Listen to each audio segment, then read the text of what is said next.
sixth episode of Lit Balm. This evening, we feature the amazing talents of Daphne Gottlieb from Trinidad, actually streaming in from there at the moment, Laura Mullen, and Mark Spitzer down in Arkansas. Welcome all of you, and welcome all of you that have joined us here to listen in tonight. And we're going to start off with my co-host, Jonathan Penton. Jonathan founded Unlikely Stories, an electronic journal of literature and art, in 1998. He's lent editorial and management assistance to many literary and artistic ventures, such as Mad Hat, the New Orleans Poetry Festival, Rigorous, and Big Bridge. In 2005, he founded Unlikely Books, which publishes 3 to 5 books of poetry a year. He organized literary performances and has performed himself across the United States. His poetry books are Last Chap from Virgin Press, Blood and Salsa and Painting Rust, Prosthetic Gods from New Sins Press, and Standards of City from Litfest Press in 2016, and more recently the free eChap Backstories, which you can download from Argotist ebooks. I'd love to hear a poem from you, Jonathan. Thank you, Mark. So most weeks, rather than read my own work, I read a poem that we've published at Unlikely Stories. This week, I'm going to read another poem, like I did last week, by Anne Elizabeth Pluto from her book, The Deepest Part of Dark, which we published this year at Unlikely Books. So this is Anne Elizabeth Pluto, and this is called Summer, for my father. I want to memorize this, our time together, what we did, without her there to tell me you wouldn't want this life, you're not cut out for it. And me, the child holding the reins of an unruly horse, as you took off its shoe and examined its foot before putting the new one in place for riding far away. From the dirt, I had pulled carrots shaped like mandrakes, or had stolen sour apples that fell beneath the huge tree where yellow and green caterpillars hung like earrings in the twilight, or sugar I'd taken from the box in the pantry while she wasn't looking.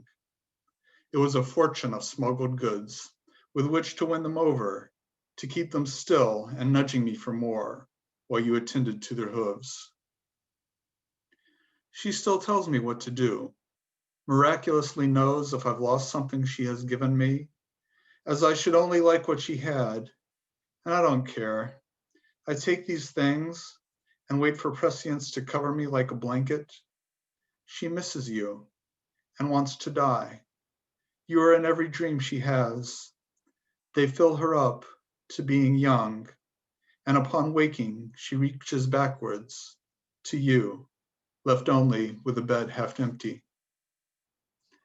I'm dying to be honest, and sit her down to listen finally to me, to see me as I truly am. It's almost hopeless, and I cannot bear her cursing in 3 languages for all the good it does her. It sends me into silence. I've chartered the stars to find the constellation of forgiveness, its open milky light inviting me forward to resurrection, to love, to the familiar made over against the odds of time and space. I've memorized this now, the young girl, her long hair slipping from the braids, the mandrake carrot in her open hand, the unruly horse tamed and looking at her with trusting eyes, and her blacksmith father whispering in Russian, hold him tight. Again, that was by Anne Elizabeth Pluto, and it's from her book, The Deepest Part of Dark. And Annie will be reading with us on the 12th of December, so be sure and come for that. All right, it's time to introduce my co-host, Mark Vincennes. Mark is an Anglo-Swiss poet, a fiction writer, translator, editor, publisher, designer, multi-genre artist, and musician. He has published 14 books of poetry, including more recently Becoming the Sound of Bees, Leaning into the Infinite, The Syndicate of Water and Light, and Here Comes the Night Dust. Mark's newest collection, The Little Book of Earthly Desires, and a novella set in ancient China, 3 Taoes of Tao, or How to Catch a Fortuitous Elephant, are both forthcoming in 2021 from Spiked and Bible. An album of music, ambience, and verse, Left Hand Clapping, is also forthcoming from Tree Torn Records. Mark is a prolific translator and has translated from the German, Romanian, and French. He has published 10 books of translations, most recently Unexpected Development by award-winning Swiss poet and novelist Klaus Merz, which was a finalist for the 2016 Cliff Becker Book Prize in Translation. Mark's poems have been published in many journals, including The Nation, Plowshares, The Los Angeles Review, World Literature Today, Raritan, and Plume. His work has received fellowships and grants from the Swiss Arts Council, the National Endowment for the Arts, and the Witcher-Benner Foundation for Poetry. He's the editor and publisher of Mad Hat Press and publisher of New American Writing. He's lived all over the world, from Brazil to China to Iceland and India. He was born on the Peak in Hong Kong, but now lives on a farm in rural Western Massachusetts, where there are more coyotes and bears than people. Mark, will you read a poem for us today? I shall do. In fact, I'm going to read two short ones, which both come from my new book that I've been working on called There Might Be a Moon or a Dog. And this poem's called Can't You Take a Compliment? The amorous evening clouds the senses, all those gathered on the canals, setting sails, and the church bells clang as the dead in the overalls head out to sea. Or the overflow of the shadowy ensigns in the late Shanghai of evening. Time passes, steam rises from a distance. We feel drunk on salt and spray, that universal green spreading between us. Imagine all the marlin or the halibut crossing those 7 oceans in anticipation of the greatest school of fish or the pod of whales that descended upon the other side of the world. We're all fish in a jowl, still, in this day and age where we all appear in our finery, a costume for every occasion, each assigned to her courtly seat, the dissolving into dampness of September. It all has to do with whom we believe. N'est-ce pas? Yes, darling. What a choker, what earrings, and that pagoda on your head. Watch the swallows swell there, claiming you for the sky. And the second poem is called Anything But Calm. I see you through the domes of the Pyrenees. How could anyone miss that blissful smile? My faith in you surrounds this house. God grows here. Like at the zoo, people come and go. We can say we're lonely, but every living creature knows that you exist. With that fire in your blood, you're bound to fashion a caterwaul or a hullabaloo. Fire, of course, is up to no good. Yes, the wind shifts up and down, even when the dog is mumbling his vespers. You know where I've been, all those jugs half emptied, but everything else just as you left it. Swear. Even the birds remained to pick up the crumbs. They thought they earned it. Thank you.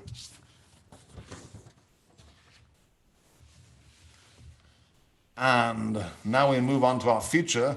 And our first reader tonight is Daphne Gottlieb, who's tuning in from San Francisco.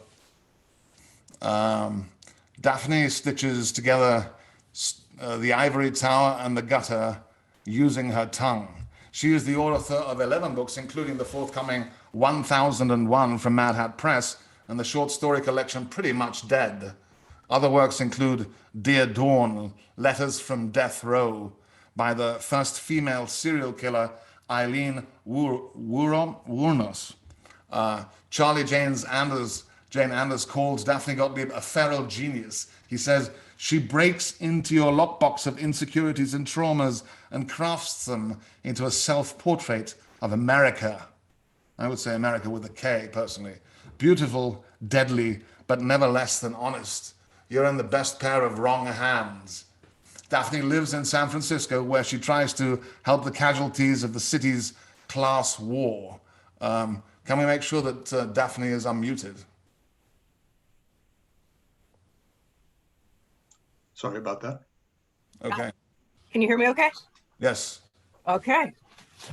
Thank you. I never know what to say. I mean, reading is one of those things where it sounds like you're getting a eulogy, but you're still alive. So, you know, you could do worse, right? Oh, for sure. These are from Pretty Much Dead, which came out about 4 years ago, which is short stories, dispatches from the front lines in San Francisco and outreach and social work and things like that. So this is called Strong. Room 101. The hotel is not so big. It's not the biggest in the city, but it's not the smallest. It's not the one that the serial killer lived in before getting caught, and it's not the one that the woman who shot the famous artist lived in. It's a different one. Room 102. The carpet doesn't match. Each room is different, and it's different as it staggers along the hall. Here blocks are a floral pattern, there industrial gray, all faded to a muted gray-brown. The walls are a muted brown tinged with gray. If you were to stretch out your arms, you could easily touch both walls in the hallway at once. You might not even have to extend your arms all the way out.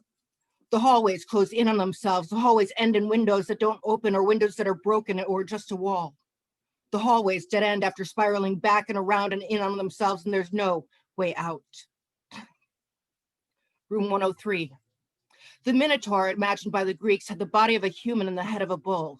Ashamed of his progeny, King Minos imprisoned his child in a labyrinth. The child ate humans. The child was angry. Although many tried to slay the Minotaur, they were foiled by the labyrinth, the maze, the death. Theseus did not get lost.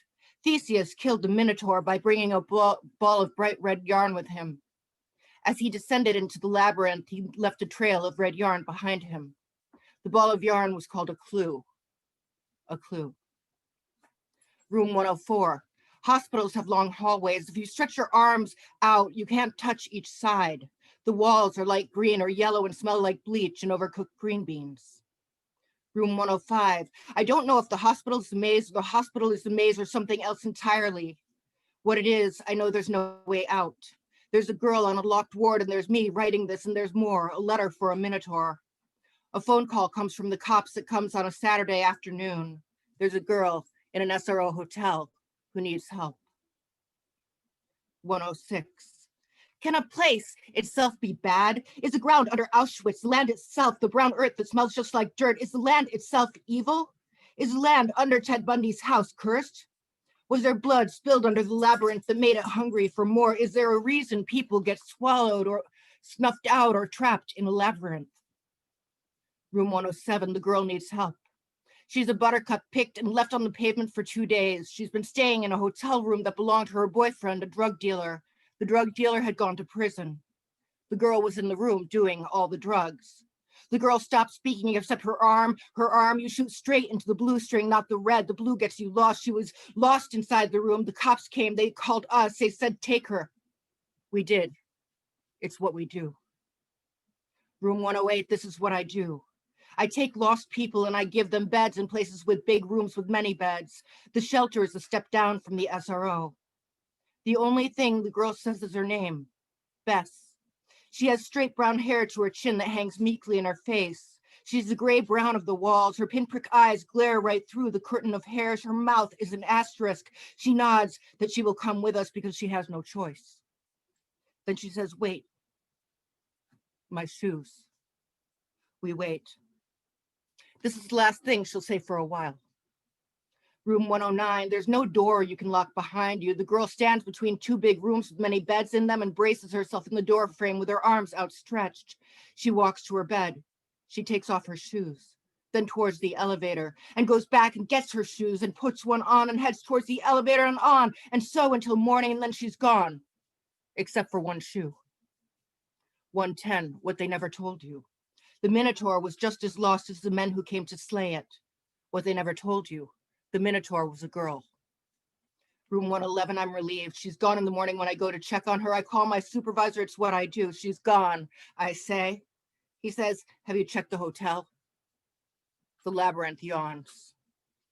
112, there is no string. There's me and there's the hotel. There's a metal gate that you have to be buzzed through, then stairs, then another gate that you need to be buzzed through.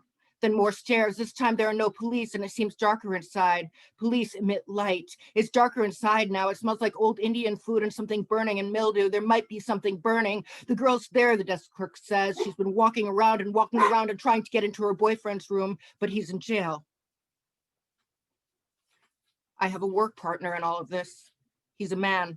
When we go up to the boyfriend's room with the building manager and a key to see if she's untied, he throws his body against the door when the key won't open it. The building manager does that too. I stand behind both of them talking quietly. I say, don't. If she's in there and you force it open, you might hurt her. And if it's not her in there, you might get hurt. Don't do it. They give up because they don't want to break the door, not because they're listening to me. Bess, I say, come on, Bess. Room 202. Many famous people have spent their time in SROs, including Bob Dylan, Leonard Cohen, and Patti Smith, who were tenants at New York's famous Chelsea Hotel. Room 203. What I haven't done a good enough job of telling you yet, how gone Bess is. She is the A-Bess. She's covered in menstrual blood, a carry in pink long johns, wearing one shoe, walking down the street. Room 204, my boss has done research on Bess. She's met the police before. They responded to noise complaints at a hotel to find her chained to the bed wearing a dog's shock collar. She was for sale. She's broken. 5150. Room 205, they say she's on the second floor. I walk through the first floor, unspooling my thread. I walk through the second floor, unspooling my thread. I walk sideways to get through the slim hallways. No girl, no girl, no girl. Room 206, where is the girl? Room 207, Bess. 208, people scuttle in and out of rooms. Cockroaches crouch in door frames. They're the same color as the carpet. They're the same color as smoke. The hallway smells of old Indian food, something burning and mildew. There's a man following me now. 209, I walk faster. The hallways, it's narrower. I walk faster, left or right. She's in a friend's room, he says. I walk faster. Psst, she's in a friend's room. Room 211, I call my supervisor. It's what I do. She's in her friend's room. I say, go in there. He says, I can't do that. I say, why not? He asks. Room 210. It's Theseus who kills the Minotaur, but it should be noted that Theseus himself dies in exile, broken, pushed over a cliff by his best friend. 211, here she is. Room 212, all the police and my supervisor. The room is so bright, it's bright nicotine all over. She's wearing long johns covered in menstrual blood, and now handcuffs. Room 301, by returning to the hotel, by looking for her boyfriend and bearing her throat to the Minotaur, by being the Minotaur, by being broken, by walking around with only one shoe on, wearing a set of long johns covered in menstrual blood, by not talking. 5150. Room 302. A hotel has many rooms and a hospital has many rooms. You have a name in a hospital, you have a number in a hospital. What do you have in a hotel? Room 303, a locking door. Room 304, the building is laughing and it has no teeth. The building laughs her all the way to the hospital where her boyfriends will come and visit and bring her drugs and get barred from ever visiting again. They don't like it when you bring in string, when everything unravels so easily, when you take the whole ball of string with you, you can't find your way back. What she tied off with, what tied her to the bed. Room 305. So there's her in a hospital and her with a hospital gown, and there's me watching her in a vest with my credentials on it. Her door doesn't lock, but the ward does. So, I say it again, so. Her hair is in her face, but it doesn't cover her pinprick icebox eyes. Room 306, Bess tosses her ball of string up in the air, she catches it. She tosses it up in the air, she catches it. She tosses it up in the air, she catches it. Room 307, I tell my supervisor later how she stared at me. She hates me, I said. It's just a psychotic stare, he says. She doesn't mean anything by it. I tell him there's a second and a third time. Well, he says, finally you 5150'd her. She's not gonna love you for it. Room 308. The hotel opens its maw and tries to swallow her whole all the way from across town. The hospital walls are thick and hold her in. I'd give anything for one hit, she tells her doctor. That's the only thing she ever says to him. Room 309, I brought her chocolates, peppermint patties. She hands one to me, it's melted. She's been squeezing it. Here, she says. It's oozing and disgusting. I put it in my mouth.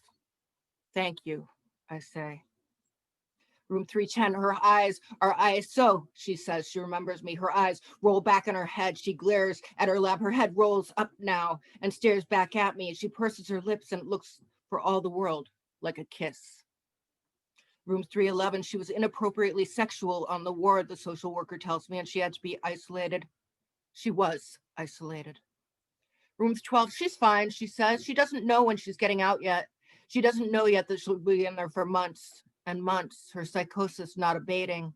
She can't find the string. She can't find the way out.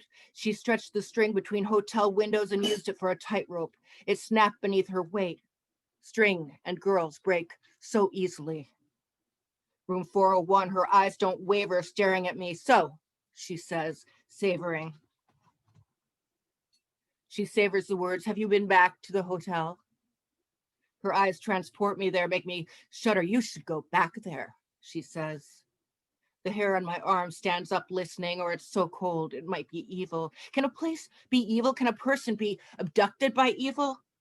Room 402, the Minotaur, the girl tosses her ball of string up in the air. She catches it. She tosses it up in the air. She catches it. She tosses it up in the air. She catches it. Room 403, when you knocked on the hotel door, she says, it reminded me of when I was locked in that storage space, she says, all the knocking at the door, everyone knocking. It was so dark in there, she says. She puts her arms around herself and stops talking. She walks away fast, her head down. 404, have you been back to the hotel? You should go back there. You know what she means, right? My supervisor asks. I think so. The hair on my arms listen, standing up. She wanted to see another white girl go down, he says. Room 405, it's so hard to find your way back. 406, over and over, maybe 3 or 4 times I bring her peppermint patties. Those are her favorites. They're not the hit she wants. I'm not one of her boyfriends. She stares at me and I ask, how are you? She doesn't answer at all. She doesn't look at me. I tell her something. I tell her anything. I don't know how long I have to be here for, she says. 407, the hotel waits. The hotel is patient. Room 408, any day now, another of her boyfriends, the one she was staying with, the drug dealer, will be released from prison. Room 409, Bess is looking out of the hospital window at the nighttime sky. Somewhere past all these buildings she can see is the one she can't, the hotel. The hotel is behind everything. Room 410, you should go back, she tells me. 410, her hand is covered with chocolate. She licks it and smiles at me, and it's a threat. Room 412, Bess is patient. The hotel is patient. Bess hasn't come back yet. She might not come back at all. She tosses her ball of string up in the air. She catches it. She tosses it up in the air. She catches it. She tosses it up in the air.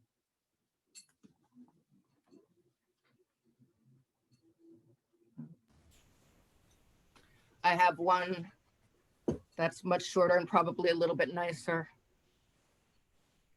It's called The Intimate Museum of Absence. When she asked me to accompany her to the Intimate Museum of Absence, I said, sure, I love museums. She said, great, and gave me the address. It was her apartment. At the front door, she rushed me in, excited, kissing my cheek. She took my hand. Hers was warm, soft, and led me down a long, dark hall to her bedroom door. Stay still, she said. She meant it. She pulled out a pocket knife and sliced off the left point of my collar on my shirt. I liked that shirt. It was a nice one, dark blue. There was a big glass jar by the door. Inside were scraps of fabric, pieces of hair, and 1 or 2 pieces of silver jewelry. She fed the scrap of my collar into the jar. It was a hungry jar. She had serious eyes. Admission, she said, 1 time only. Your collar is your receipt. I nodded. Her room was small, chaotic. In the middle of her room was her neatly made bed. In the middle of her bed, a small black kitten devotedly kneaded a blanket the color of the sky. Welcome to the Museum of Absence, she said, spreading her arms solemnly and pushing the door back farther, revealing a wall crammed floor to ceiling with things. Would you like a guided tour? She asked, arching an eyebrow. There was barely room to walk in her thicket of things. The plant covered the room, up the walls, across the ceiling. The plant owned everything. It had everything in the room in its grasp. It held things in tendrils and in curls and chokeholds and coils. If it was in the room, it belonged to the plant. I figured she owned the plant. She was in good. I figured that meant good things for my survival rate. Sure, I said, I think a docent's a great idea. She shifted her weight a few times from left to right and cleared her throat before planting her feet heavily and declaring, arms spread again, what little they could. Welcome to the Intimate Museum of Absence. I am pleased to be your guide today. Here, to your left, you'll notice our fine things in jars collection. In the jar that looks like it's full of snot, you'll see a jellyfish. In the jar that looks like it's full of feces, there's a sea cucumber. These, she said, gesturing to the row of jars above the row of jars, are brittle stars. There are 5 because you can never have too many brittle stars in the bedroom. And here, she said, pushing a leaf aside above the jars to reveal a small shrine made of the skulls of what looked like small animals. We have a fetal mouse. We call him the king. I nodded. Why do you call him the king? I asked. It seemed a very funny name for such small, hairless, bubblegum-colored rodent. She looked at me, smiled indulgently, and said very softly, because he's the king. She moved her hand and a leaf fell in front of the tiny ossuary again with a gentle sweeping noise. The small black cat continued to knead the pillow as if it was generating whatever was needed to power the museum, as if the planet depended on the cat's kneading to rotate. Ready to move on, she asked. She knocked on a shockingly peach-colored wooden leg. Here, we have a wooden leg. The leg was wearing a shoe. There was a sock pulled up mid-calf. Under the sock, there were white bandages and tape. She reached down to the floor next to the leg and struggled with the plant until she was able to free a pair of small boots. The boots were made of buckles and laces, it seemed, with metal hinges up one side. The toes were open. I touched the small open toe of one, and I wondered what sort of child would wear shoes like these. Polio braces, she said. She looked like she was thinking. You wear glasses, she said. I took my fingers out of the shoe. Yes, I have since I was 4, I said. She put the shoe on the floor, shoving vines aside with her hand, careful not to let the shoes rest on any part of the plant. Then she slid her own shoes off and lined them up right next to the tiny leg cages. Thank you for coming to the Intimate Museum of Absence, she said with an inappropriate enthusiasm. Do you have any questions? I had many, in fact. I didn't know exactly where to start. This is a supreme collection, I started falteringly, and I'm very impressed with the range and depth of your museum. She had a birthday smile on. She was ready to open the gift. I guess what I'm saying is, she cocked her head expectantly. My neck was warm. Well, I like everything in here, but I don't really understand why you call it the Intimate Museum of Absence when everything here is here. Her eyes lit up like she had swallowed the harvest moon. I looked back and the kitten was once again milking the pillow determinately. Everything in here is absent something else, she said. The wooden is absent the body that gave it a purpose. The braces are absent the child. Everything in here is whole, an object unto itself. It's not partial, but its existence speaks of the absence of what made it valuable. The moon turned golden and almost shimmered. What about the kitten? I asked. She's on break right now, she said. I looked over. She was right. The kitten was fast asleep, a comma on the pillow. The doll limbs must be absent their dolls, I thought, reaching my hand to touch plastic fingertips. The fingertips connected to fingers, which were connected to the rest of the doll hidden in the plant. The dolls? I asked, surprised. The dolls are absent the girls who love them. And the plant? She laughed. It's absent the jungle. I think that's why this plant holds on to everything it touches. It doesn't want to be alone again.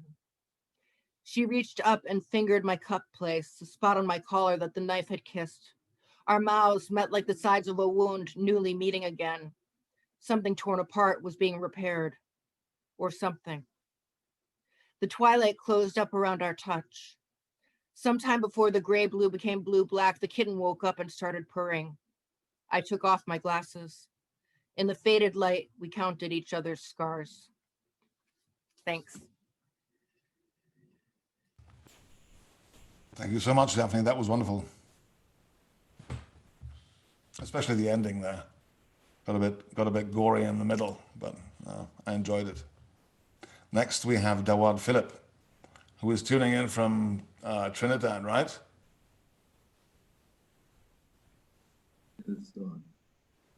Yeah, from Trinidad, yes. So Dawad is the author of 3 volumes of poetry: Invocations, A Mural by the Sea, and City Twilight. And Jaden and the King of the Brooklyn Carnival co-authored with Yolanda Lesma-Clark in 2019. Dawad's poems have appeared in several anthologies, including Stepping Stones, Bomb, Caribbean Voices, Poetry International, Longman's Caribbean Voices, Past Simple, Voicing Our Vision, and New Rain.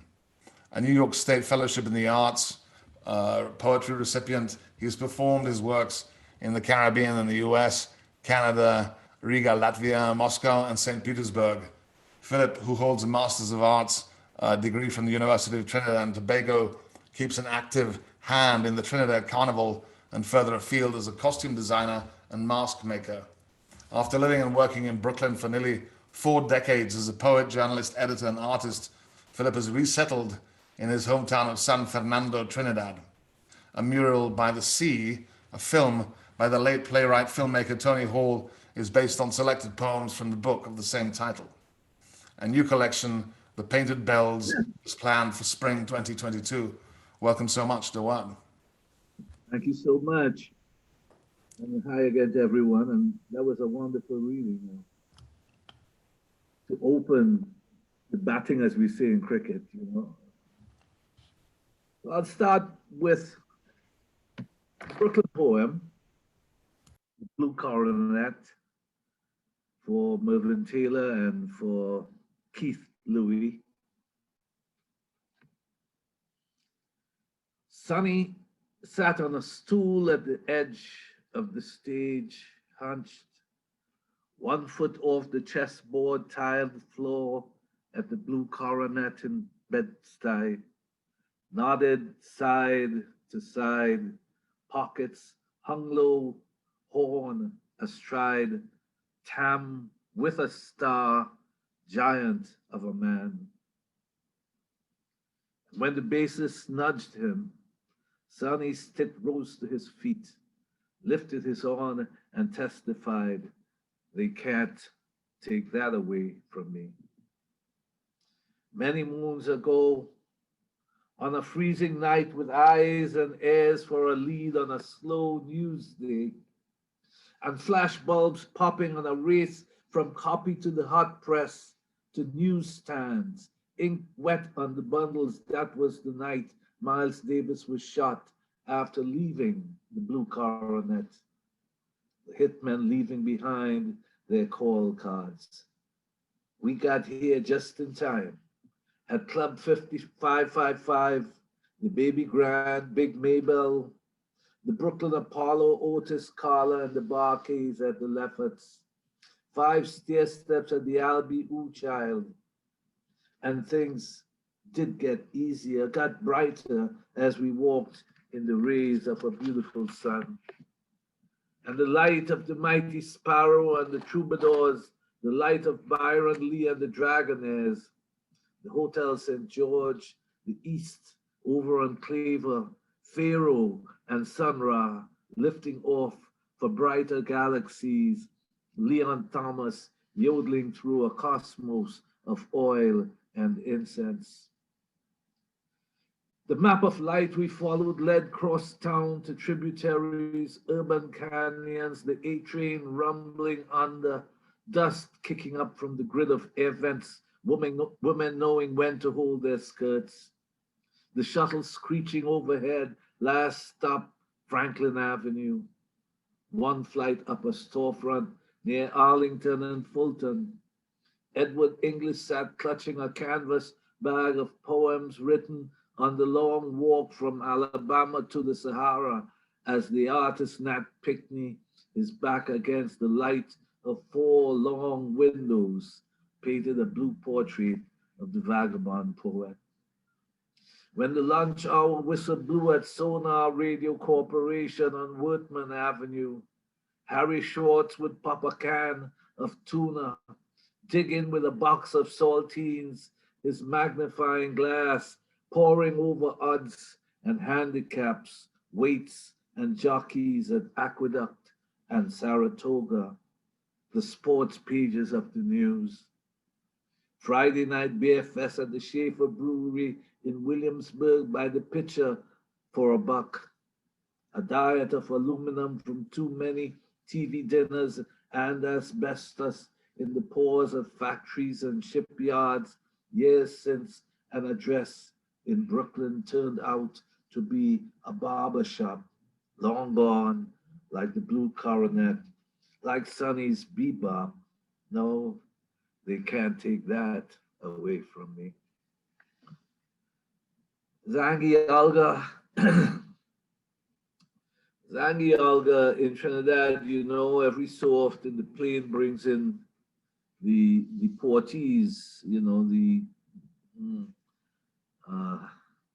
kicked out of the United States, and they come home and they have, they're not sure if they're turning left, right, or center, and they must find their way with nothing, really. Zangi Alga, my friend Keith Williams was one of them. There's a man learning to walk again, like a child. Down in Bajan Trace, in Chandinagore, in Chase Village, there is a man lost in non-existence. A moringa tree against a leaning fence, the abandoned cane field, his landmark, the kennels still there long after the dogs died.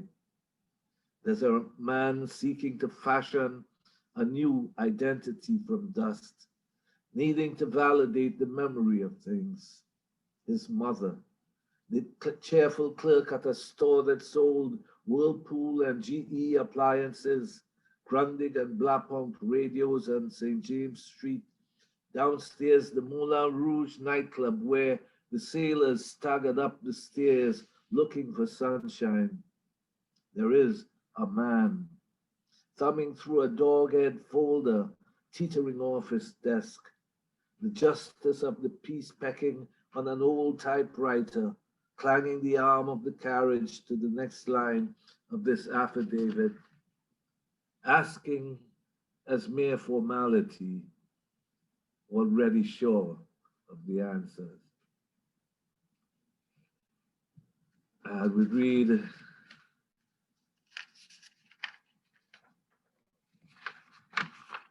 poem entitled El Passaggio della Morte, which is passage of death in the Italian. At the French-Italian border, a tarpaulin tied to a tree is a soft-sided structure, Jucote, the holding pen for Africans who sailed by way of an old Moorish map, Tunis to Genoa, Nice on the French side. At the checkpoint, corralled by les gendarmes, they lay face down without food or water, sneakers cut away, cell phones and SIM cards confiscated. They are sent barefooted over the cold mountain. COVID-19 brought them home. How we drew level, borderless, and barefooted against a terror neither boot nor bullet could crush. Who stood guard at Lombardy when the virus came? Who in Wuhan City, in Madrid, in New York, in Tulsa, in Tehran? Where was the Ayatollah against this infidel? COVID is her name, and her kiss is turning lungs to glass. She seduces you, come. She's daring les gendarmes. Throw a banana. The man from the window with his bullhorn, the girl with the cello on the balcony, the crowded plaza where the Cubans came, the young doctor from Havana, a doppelganger for the boy who led his barefoot army over the cold mountain.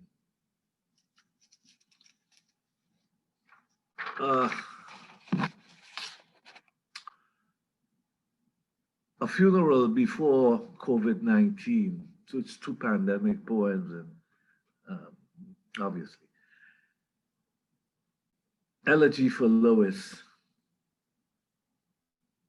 How quickly it all changed, and changing still, by the hour, by the day, in the blink of an eye.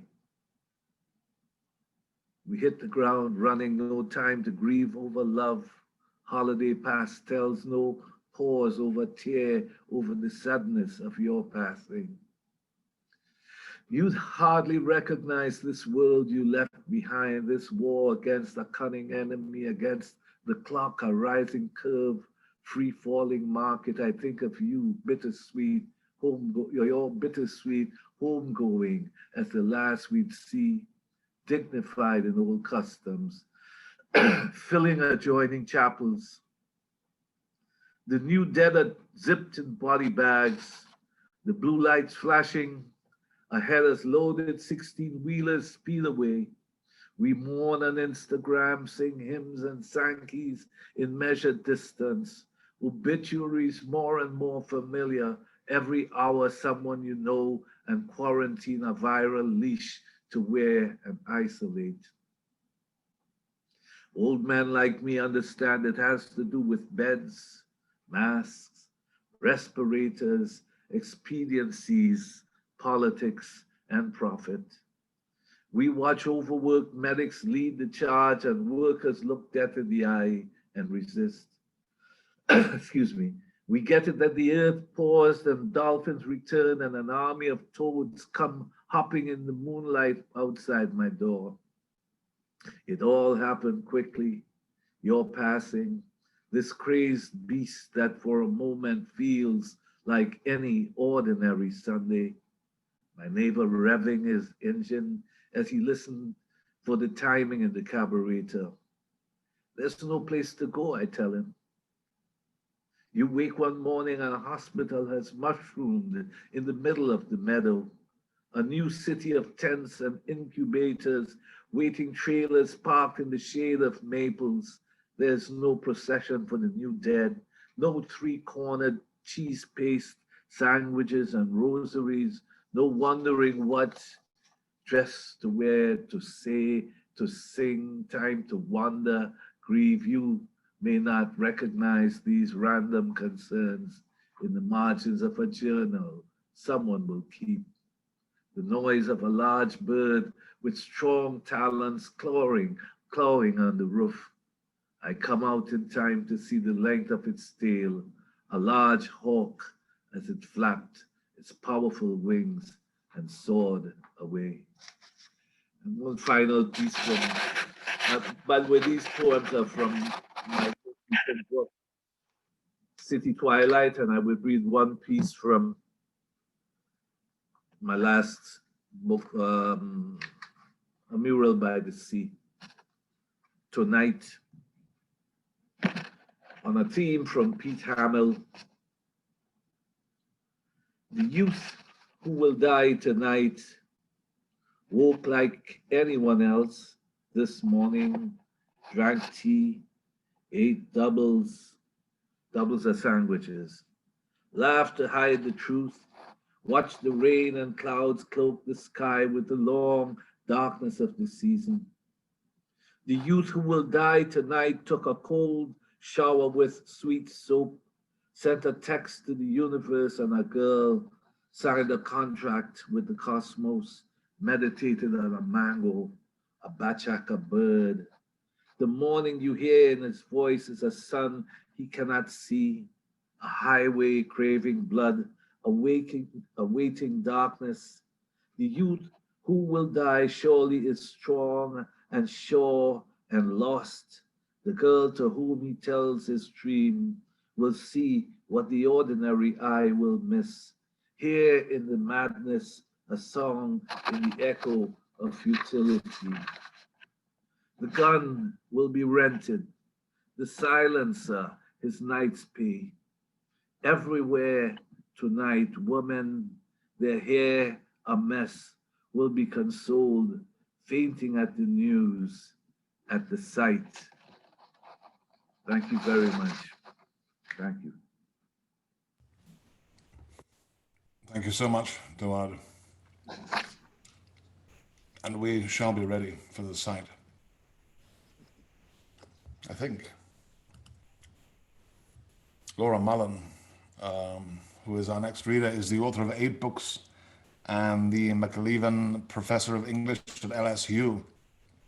She's received a National Endowment for the Arts Fellowship and a Rona Jaffe Award, among other recognitions. Recent poems have appeared in Bettering American Poetry, Together in a Sudden Strangeness and Fence. Her translation of Veronique Pitolo's Hero was published in 2009, and she will be an artist in residence at the Headland Center in the summer of 2021. A work for the Rivers Institute is up at www.riversinstitute.org/origin black/register. Have a look at her new work. Welcome, Laura. Thank you. Thanks so much for having me. I came here today from a reading that took place in the UK, which was Elena Rivera's first of 2 book launches for her new book on Shearsman called Epic Series. And I'm going to take one of her glorious lines as the epigraph for this reading. And I'm going to pause parenthetically and say, Daphne, Dawad, that was amazing. Those were amazing readings. My heart goes out. Yeah, wow. Thank you both so much. So here's a line from Elena Rivera. The sky isn't up there, it's between us. And then I'm going to read from a poem of mine from Together in a Sudden Strangeness, a pandemic poem from very early.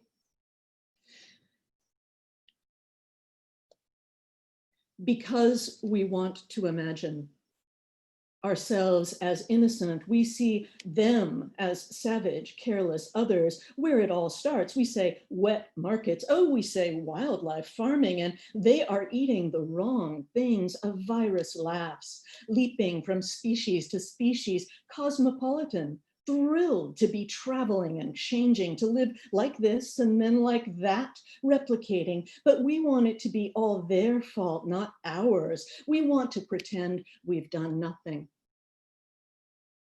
Didn't we hurt the planet? Didn't we worship the Tao? Didn't we love the movies in which everyone we didn't like, the so-called bad guys, died? Didn't we think mostly about dead bodies and what we would do with a whole lot of money? Wasn't it all shoes, electronics, jewels, beach vacations, booze, sizzling meat, when it wasn't tornadoes, earthquakes, hurricanes, police, forensics, and zombies? Welcome to the apocalypse, my new colleague laughed grimly, running past me and then floating back as he vanished. I'm going to send you a poem. And I thought I'd read a poem by another Mullen. I thought I'd read a Harriet Mullen poem from the great anthology edited by Erica Hunt and Don Lundy Martin, Letters to the Future. And the poem is called Eurydice. Almost, I know, everyone here knows the story, but there's gonna be like one person and it's the teacher in me. Bear with me, I'm just gonna tell the Eurydice story really quickly. There's a poet, Orpheus. He loves his wife, Eurydice. She dies. Because Orpheus is a super cool poet, he gets to go down to hell and bring her back. And he only has to do one thing in order to bring the woman he adores back from the dead. One thing, and that's pull the mask up off his neck and put it over his nose and his mouth. No, sorry. He's told not to look back, but I think the mask thing is the new version. He's told to do one thing and he can't do it. Here's Harriet Mullen's poem, Eurydice. Can't wait to be sprung from shadow, to be known from a hole in the ground. Scarcely silent, though often unheard, winding, wound, wounded wind. She turned and turns. She opens. Keep the keys, that devil told her. Guess the question, dream the answer. Tore down almost level, a silence hardly likely, juicy voices, pour them on. Music sways her, she concedes. As darker, she goes deeper. I was so happy to hear Daphne talking about the Greeks. I was on my Greek kick today too. Too many Eurydices in America. And this is Blood Oranges, and it's has sort of two levels. This is from my first book, The Surface. I was feeling like a something old, something new, something borrowed kind of day today. Blood Oranges is one reading, which is just a couple in the kitchen having some fruit. And it has another reading, which is, it's a retelling of the Jason and Medea story. And Jason is a hero, and he wants something really badly, and he gets a woman to help him because she adores him, and then he betrays her, and then she finds a way to get her vengeance. And I'll let you look that one up. Blood Oranges. I stood in the kitchen cutting them open for his pleasure. I was speaking to him calmly through the open door, pausing sometimes to lick the flat side of the knife. What colors?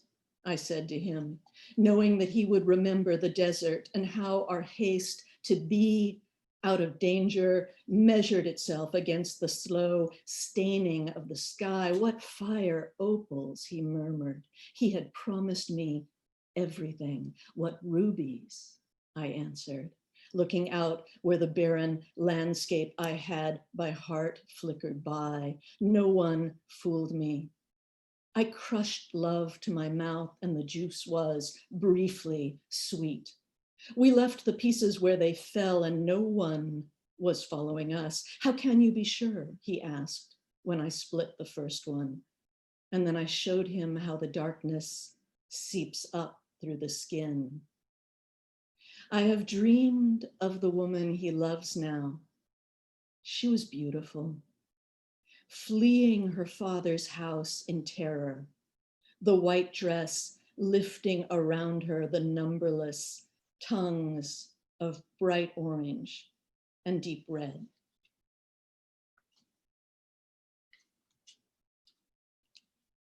And that led me to the start of a book of mine called Enduring Freedom, which has a little sonnet about a bride.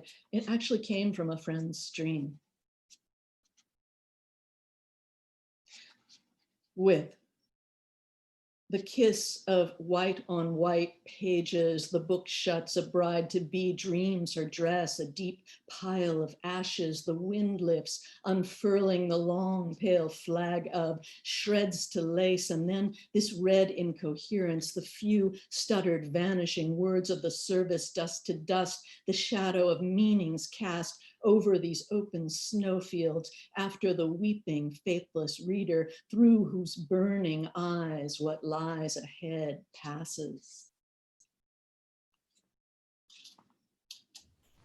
And then I thought it would be fun to read something absolutely brand new, like really like, you know, it's still in, yeah, who knows? Like, is it done? Is it not done? Testing it out here will help me understand that a little bit. I want to explain a little bit, although I realize that I risk being put in the position of the person who says, so I'm going to read a poem about my dog who died. This is a poem about my dog who died. Here's the poem, my dog died. So I'm going to try to say a little bit and not too much about this. That's always the key with poetry. So I think the only thing that you really need to know in the poem, aside from the fact that if you don't know, I live in Louisiana, live in New Orleans now, have lived in Baton Rouge. So there's a river mentioned, and it's not just Letha. And then I will tell you about the starting of the poem. A friend of mine who is the kind of teacher I am, like super anxious, let's please make this whole thing work, please, let's make everybody have a beautiful life, found that a student dropped out of communication, and she spoke to one of her male colleagues about it, and he said, non-communication is also a form of communication. Don't bother her. So this poem comes out of that, and it's called Ghosts. If non-communication is also a form of communication, then absence is also presence, and hunger another way of feeling replete. Poverty, wealth of a different kind, if you just look at it right. And the phone that never rings should be set to do not disturb. Silence is such a forest of wild sound, shifting waves of music to be deciphered, analyzed, guessing into the less accessible inner lives of other people, not in fact revolving around the self, except insofar as anything is shaped, defined, and structurally dependent on negative space.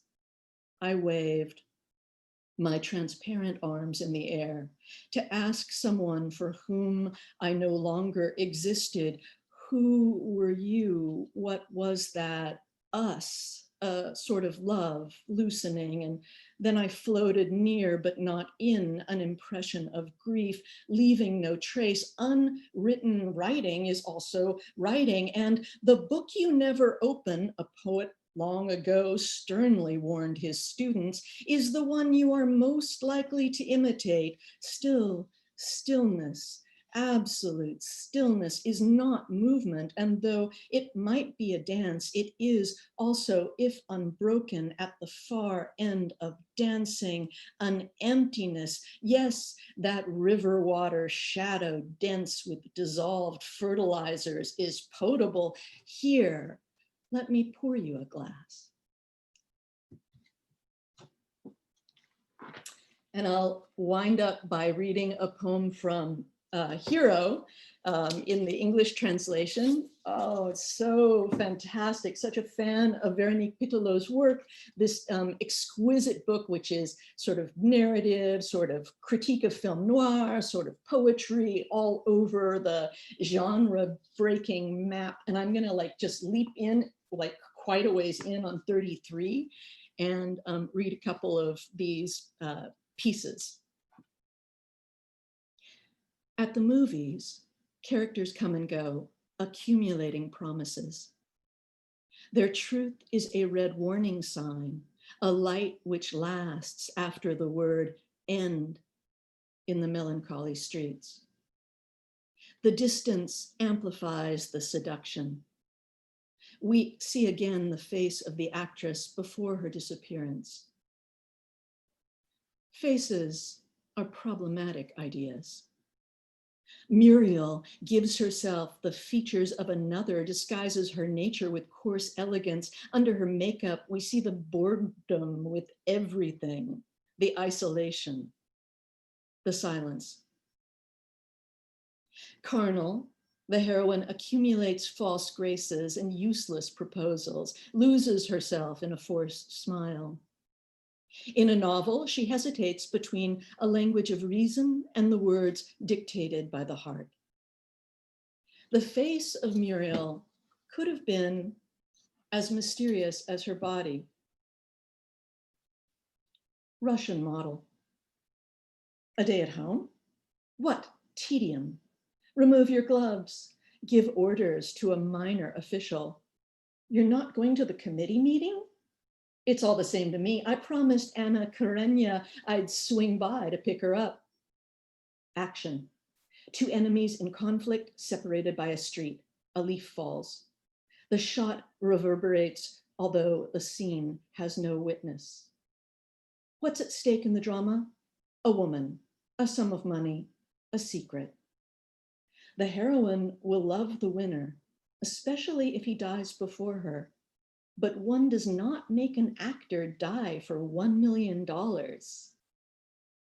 Why kill heroes? Thank you, Laura. And next we have our friend Mark Spitzer, who, when he's not out monster fishing for freaky behemoths and bizarre leviathans. He's a poet, novelist, eco-writer, and he may be out catching bait. He is the author of 30 books, his most recent being Investigative Creative Writing, a creative writing pedagogy book published by Equinox Publishing in the UK. Mark has also translated books by Jean Genet, Louis-Ferdinand Céline, Arthur Rimbaud, Georges Bati, and Blaise Cendrars. Forthcoming titles include Poetryland from Salmon Press in Ireland and The Best of the Sucks, High Octane Poetics from the legendary Toad Suck Review from Toad Suck Editions, a new imprint of Mad Hat Press, due out in 2021. It will be an explosion, I guarantee you. Mark is a creative writing professor somewhere in Arkansas who lives part-time in New York's Mid-Hudson Valley. Welcome. Thank you, Mark. Can you guys hear me? We can. Okay. Yeah, and it's really an honor to read with such interesting writers tonight. So kudos to everybody. And I also see that my old friend Jen Klein is watching. And so Jen, send me an email. I'd really love to say hi to you. I'm going to read some primarily narrative poems from my upcoming poetry collection from Salmon Press entitled Poetryland. Before I started walking to school, my parents always told me not to talk about how much money my father made. But then I'd ride a school bus full of freckled bullies doing just that. My dad's a cop, someone would say. He makes $14,000 a year. Mine's a manager, somebody else would say. He makes $16,000 per year. Then one day I got put on the spot. My dad's a sociology professor, I said. He makes $22,000. Complete silence on the bus. That's how much a Minnesota Viking made. You're a liar, somebody cried, actually getting in my face. Luckily though, some girl asked, what's a professor? That's a question I'm still asking.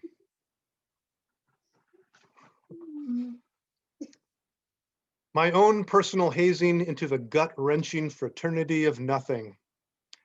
My parents always figured I'd be safer getting drunk at home.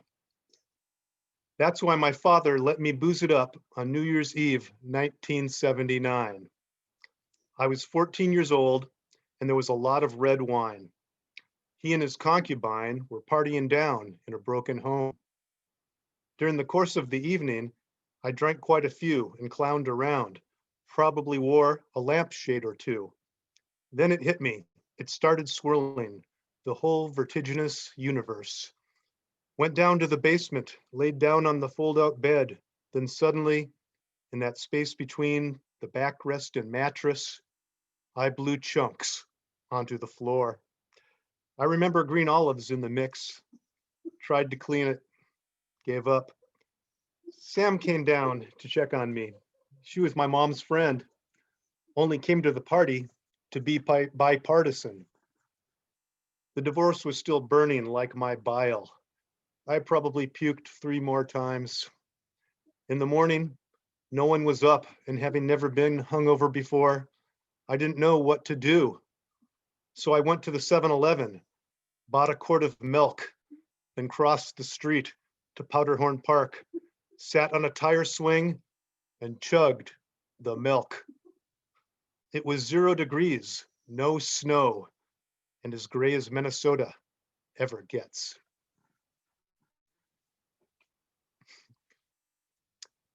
This one comes by special request. Motorhead myopia. Growing up on Dukes of Hazzard is not recommended for a realistic view of responsible driving. When my friends and I were 15 years old, we all snuck out our parents' rides.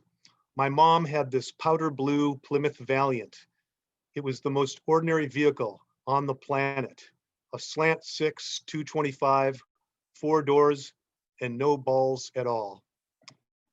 Nevertheless, I'd take it out on my ritual run and make that baby squeal. Up 12th across the bridge, a hard right along the creek, pedal to the metal, screeching through every bend, maybe get it up to 80. Only a few old people knew there was nothing they could do but shake their fists on their lawns. Then, returning it to the garage, engine ticking, overheating, I'd dream of getting my own V8 and of taking it out and topping out at 120. That's what we all eventually did. An entire testosterone generation armed with an armada of the prior decade's rustiest clunkers. Beat El Caminos, shot Chevelles, lost Le Manses, lay in rubber, the quarter mile, four-wheel drifting, spinning shitties, wiping out all over the place. A really bad combination. Teenage boys, muscle cars, and $1.04 gasoline. But strangely enough, nobody died until our 20s. That's when Greg Little went too fast into a turn, flipped, corkscrewed, endoed, and smashed his head, dead in Wisconsin. Should have happened years before, should have slowed us down before. I mean, we weren't just following Bo, Luke, Boss Hogg, and Roscoe. We were following a sick Southern symbolism, like a swastika atop the General Lee. We didn't know what it meant. We didn't know how to see.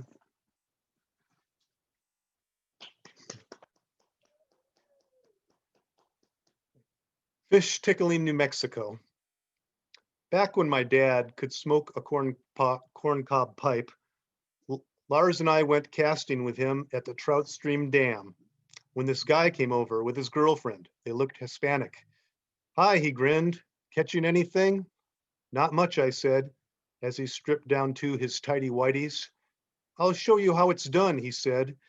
And wading right in, he started reaching under logs, pulling out rainbows with both hands.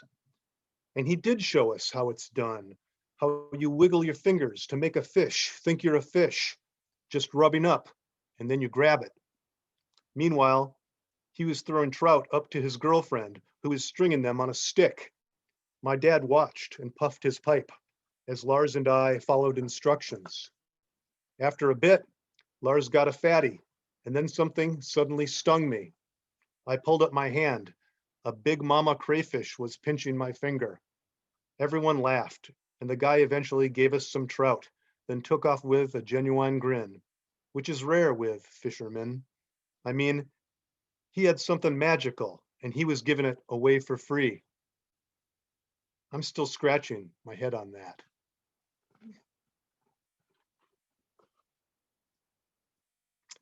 Driving down by Palestine, Texas, I saw a sign along the way. Dr. Stuart Spitzer, Christian conservative, Republican for Texas, House District 4, which blew my mind. I mean, the Spitzers and Spitzes and Spitzenbergs were Inquisition Spanish Jews who settled on the Danube circa 1492, and not because they had a choice. So there I was, just as much a religious Jew as I was a cultural Jew, judging other non-Jew Jews. When in fact, given the history of history, adapting to one's environment is advisable for survival. So how can an atheist Jew condemn a Christian Jew for not embracing his inner Jew? Especially in Texas, where no one goes shouting, "Hey everybody, I'm chosen." Unless that is, someone's mission is self-crucifixion. That's something to think about.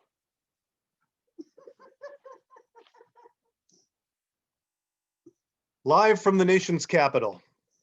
What can I say about Sujith and the rat, except that Sujith was embracing his heritage, dressed in a traditional robe, grilling on some sort of upside down barbecue, when all of a sudden, here comes this big, scruffy city rat tear-assing around the corner. It shot right between his legs, bumped an ankle, bounced off, and kept on scurrying. Sujith flinched but didn't see it, and I was laughing my ass off. It took like an hour till the meat was done. I wrote this one driving through Kentucky. It's always slippery in KY. Sliding with the traffic of trailers and trucks through the gland lands of misty Appalachia, rolling through lush curvature, the danger is getting caught in the dance. Deer clustered on the shoulder, ready to leap into the eyes of sudden fire. 2 more. Observation 6,266. How a damn candy bar went from 25 cents to $2.83 in my lifetime, I sure as hell don't know. Why I paid for it is the other mystery. And lastly, observation number 6,261. Poetry is where real world solutions go to die. Thank you, Lit Balm. Thank you, Mark. And we will not die here tonight, I can assure you. We will live on in poetry anyway. And now I'm going to hand over the open mic section of the event to Jonathan. But first, I'm going to talk a little bit about what we have coming up. Next week we have Anthony Madrid, Dara Weir, Johannes Jurgensen, and Timothy Liu on the bill. December 21st, we have Anne Elizabeth Pluto, Pu Ying Wong, Tim Schurmont, Gloria Minduk, with guest MC Karina van Berkem. December 19, we have Stephen Dunn, Moira Simon, Susanna H. Case, and Margot Taft-Stevo, with guest MC Indran Amirthayagan. So please join us for some of those. Of course, I know we live week to week, we live day to day, we live second to second basically at the moment. But as Kimu Ifiato says, lay a brick every day. And now on to the open mic section. Thanks so much for joining us tonight. Thank you, Mark. So we've got 3 people signed up for the open mic so far, and we can take maybe 2 more. So if you'd like to read in the open mic real quick, hit us up in the chat and type fast, because we'll only be doing a couple. I think Rodney just raised their hand over there. Okay, Rodney, glad to hear you tonight. All right. So we'll add Rodney and Cindy Hockman, and I think we're going to wrap it up there. Okay, and we're going to start with Bob Heeman. Let's see. Bob, we had asked to unmute. Will you read us a poem today? Yes. Music. The lady flies by and sets from her eyes. The butcher and baker and lord of the sky all seek her for desperate maneuvers. They think she will last for the morning. They know she has passed all warning and grief. She's a thief who was baked in a pie, the lie that began on the lips of a child and ended the evening in mourning. She's the last of her kind, the final surprise, the death of a singular dawning. She's a flash in the pan by the door, the hush that explodes without warning. She's glad that she's poor and stands by the door. She's the window that opens on death. She thinks it's her breath that's applauding. Thank you. Thank you, Bob. That was very cool. Thanks. All right, next up we have Alari Pass. It's been a little while since you've been here, Alari. Will you read for us today?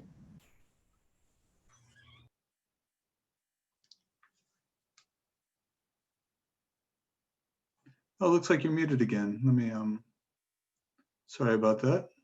Let's try that again. Ask to unmute.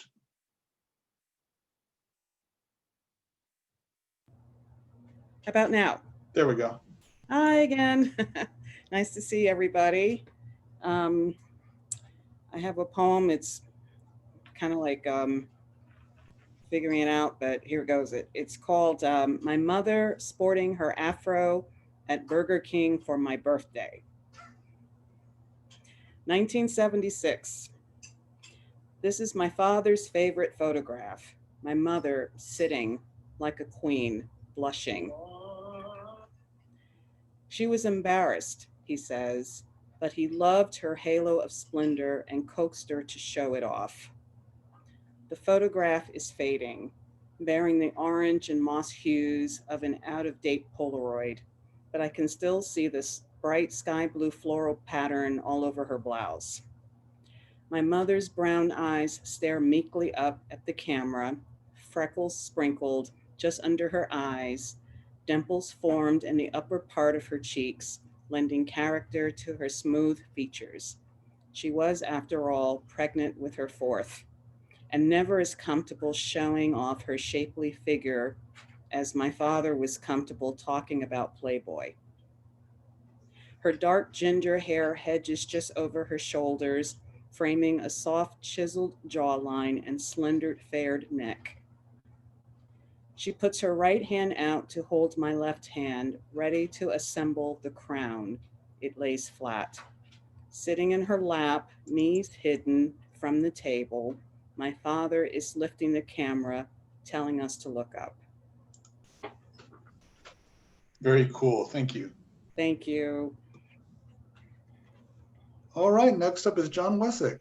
Let me unmute you, John. Ask to unmute. There we go. Okay, thank right. you. This is a piece from my new collection of travel poems called A Foreigner Wherever I Go. What you need to know is that the Treaty of Waitangi brought New Zealand into the British Empire, and it was thought to be the most enlightened document of its kind because it granted rights to the native Maori. Of course, it didn't really work out that well in practice. Treaty House at Waitangi.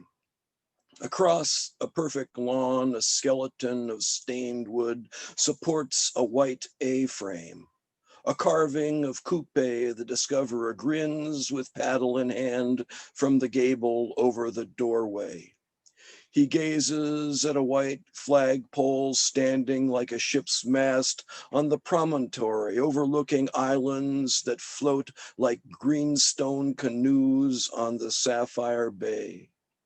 I slip off my shoes, inside socks glide over the smooth wooden floor. Fierce faces of Maori ancestors threaten with protruding tongues, glare with mother of pearl eyes from carved beams. So this is where the British and Maori signed the treaty. Only it's not. In my rush to the 1940 Maori meeting hall, I passed the treaty house without a second glance. Humble like compromise, the boxy white structure looks like an office, not the birthplace of a nation. Humble too was the house's owner, James Busby, lacking George Armstrong Custer's halo of golden hair and thunder of Spencer repeating rifles. Busby negotiated with the Maori chiefs. No trail of tears, no wounded knee, no thunderous brass band for Busby, only courtrooms and bankruptcy. Nations do not honor heroes with no blood on their hands. Thank you. Very cool, John. Thank you. All right, next up, we're going to hear from Rodney. Thanks so much for coming, Rodney. Let's see. Ask to unmute. Hey, it's good to see you. Good to see you. Hey, miss you much. Imagine a picture, and they are there separated into an order, organized by the structure being thrown in and tossed about, emptied into the light of an ecosystem. The patterns emerge from a plinking that is a ringing of plain balm under muslin cloth. Thanks. Wonderful, thank you. All right, and Cindy, let's hear from Cindy. And we're not going to get to Don Krieger or Indra today, but if you guys would like to come next week, I'll make sure you read first. Yeah, just drop me a line and let me know. I'd love to hear from you next week. All right, and let's hear from Cindy. Let me unmute you. Trying to unmute. Yeah, can you hear me? We can. Good. I'm going to read a short prose poem that Jonathan Penton was kind enough to publish in Unlikely Stories. Just happens to be a COVID poem. What else? It's called Microbes. It came on bats' wings, and the vultures descended as the earth went stock still. Instead of hugs and kisses, every cough a symbol. No longer can we touch fingers and make a noble chain for peace. Now we clasp our overwashed hands and let ourselves feel each other in more creative ways. These self-same hands that go on writing our furious and futile songs. Thank you. Wonderful, Cindy. Thank you so much. All right, everybody, that's our show. As Mark mentioned, we have a great lineup for the next few weeks coming up. Yes, we do. Once again, next week we have Anthony Madrid, Dara Weir, Johannes Jurgensen, and Timothy Liu. Should be quite a show. So do join us then. Thank you so much for tonight. Thank you, feature artists. Thank you, open micers. Love you all. And don't forget, poetry and love. That's what it's all about. Have a great night. Good night, everybody.